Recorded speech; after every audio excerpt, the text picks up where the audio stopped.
Well, Allison should know. What do you is say internet about Allison? anyway? Internet is that Massive computer right, network. the one that's becoming really big now. What do you mean? That's big. How does one? What do you write to it like mail? No, a lot of people use it and communicate. I guess they can communicate with NBC writers and producers. Allison, can you explain what internet is?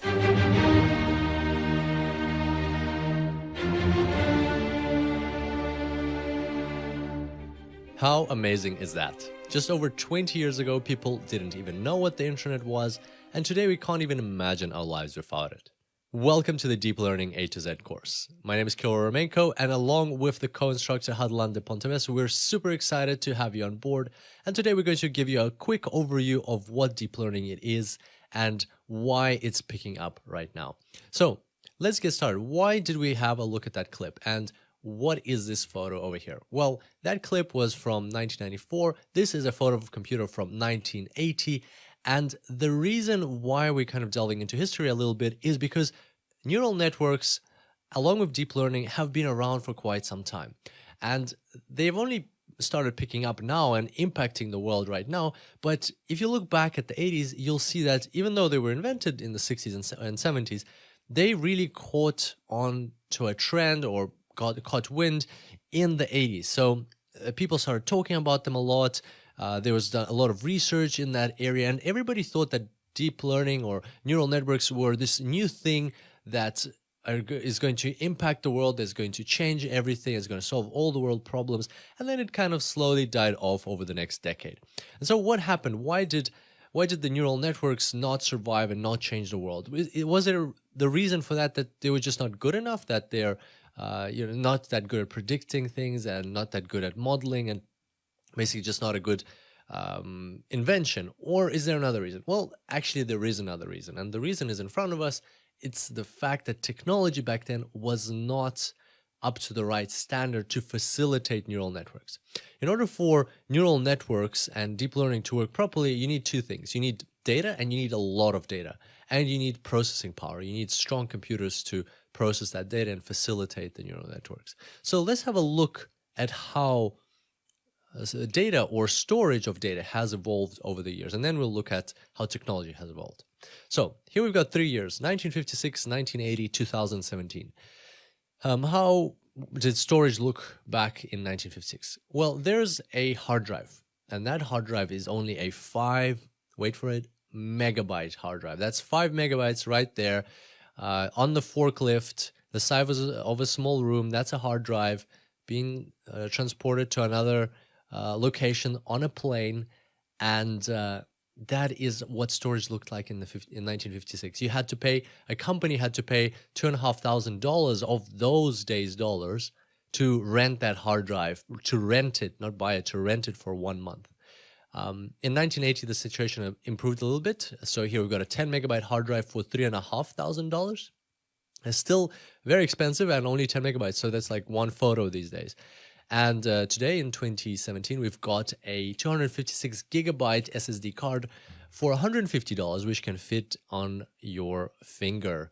And if you're watching this video a year later, or like in 2019 or 2025, you're probably laughing to yourself because by then you have even stronger storage capacity. But nevertheless, the point stands. So if we compare these across the board, and without even taking price and size into consideration, just the capacity of whatever was trending at the time. So from 1956 to 1980, capacity increased about double, and then it increased about 25,600 times.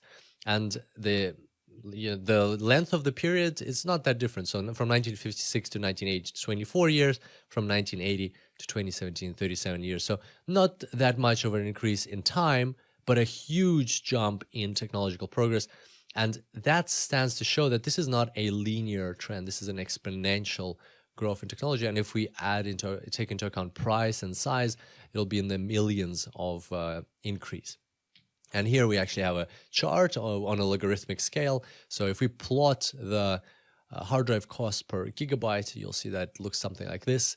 We're very quickly approaching zero.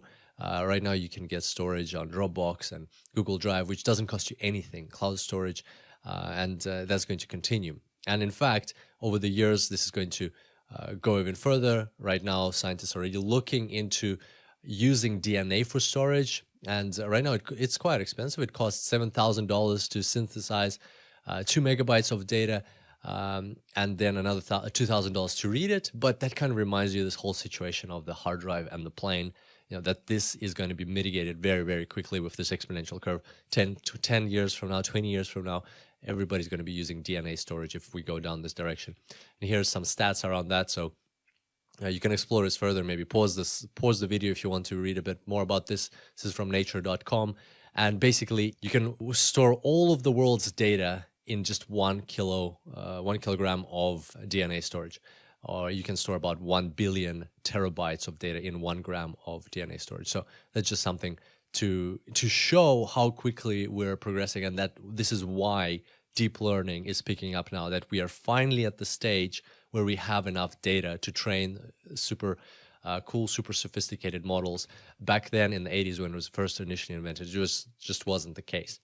And the second thing we talked about is processing capacity. So here we've got an exponential curve, again, on a log scale. It's not ideally portrayed here, but on the right you can see it's a log scale. And this is how computers have been evolving. So again, feel free to pause the slide. This is called Moore's Law. You've probably heard of it, how quickly the processing capacity of computers has been evolving. Right now we're somewhere over here where an average computer you can buy for $1,000 thinks at the speed of the brain of a rat. And by 2025 will be the speed of a human, or 2023, and then by 2050 or 2045 it will surpass all of the humans combined. So basically we're entering the era of computers that are extremely powerful, that can process things way faster than we can imagine, and that is what is facilitating deep learning. So all of this brings us to the question: what is deep learning? What is this whole neural network situation? What is going on? What are we even talking about here? And you've probably seen a picture something like this. So let's dive into it. What is deep learning? This gentleman over here, Geoffrey Hinton, is known as the godfather of deep learning. And he did research on deep learning in the 80s, and he's done lots and lots of work, lots of research papers that he's published in deep learning. Right now he works at Google. So a lot of the things that we're going to be talking about actually come from Geoffrey Hinton. And you can see a lot. He's got quite a few YouTube videos. He explains things really well. So highly recommend checking them out. And so the idea behind deep learning is to look at the human brain. And there's going to be quite a bit of neuroscience coming up and in these tutorials. And what we're trying to do here is to mimic how the human brain operates. And, we don't know that much. We don't know everything about the human brain, but that little amount that we know, we want to mimic it and recreate it. And why is that? Well, because the human brain seems to be one of the most powerful tools on this planet for learning, adapting skills, and then applying them. And if computers could copy that, then we could just leverage what natural selection has already decided for us, all of those kind of algorithms that it has decided are the best. We're just going to leverage that. Why reinvent the bicycle, right? So let's see how this works. Here we've got some neurons. So these are neurons which have been smeared onto glass and then have been looked at under a microscope with some coloring. And this is, you can see what they look like. So they have like a body, they have these branches, and they have like tails and so on. So you can see then they have like a nucleus inside in the middle. And that's basically what a neuron looks like. In the human brain, there's approximately 100 billion neurons altogether. So these are individual neurons. These are actually motor neurons. Because they're bigger, they're easier to see. But nevertheless, there's 100 billion neurons in the human brain. And each neuron is connected to as many as about 1,000 of its neighbors. So to give you a picture, this is what it looks like. This is an actual section of the human brain. And this is the cerebellum, which is this part of your brain at the back. It is responsible for like motorics and for keeping your balance and some language capabilities and stuff like that. So this is just to show how vast, how many neurons there are. They're like billions and billions and billions of neurons all connected in your brain. It's not like we're talking about 5 or 500 or 1,000 or a million. There's billions of neurons in there. And yeah, so that's what we're going to be trying to recreate. So how do we recreate this in a computer? Well, we create an artificial structure called an artificial neural net, where we have nodes or neurons. And we're going to have some neurons for input values. So these are values that you know about a certain situation. So for instance, you're modeling something, you want to predict something, you're always going to have some input, something to start your predictions off. And then that's called the input layer. Then you have the output. So that's a value that you want to predict, whether it's a price, whether it's is somebody going to leave the bank or stay in the bank? Is this a fraudulent transaction? Is this a real transaction? And so on.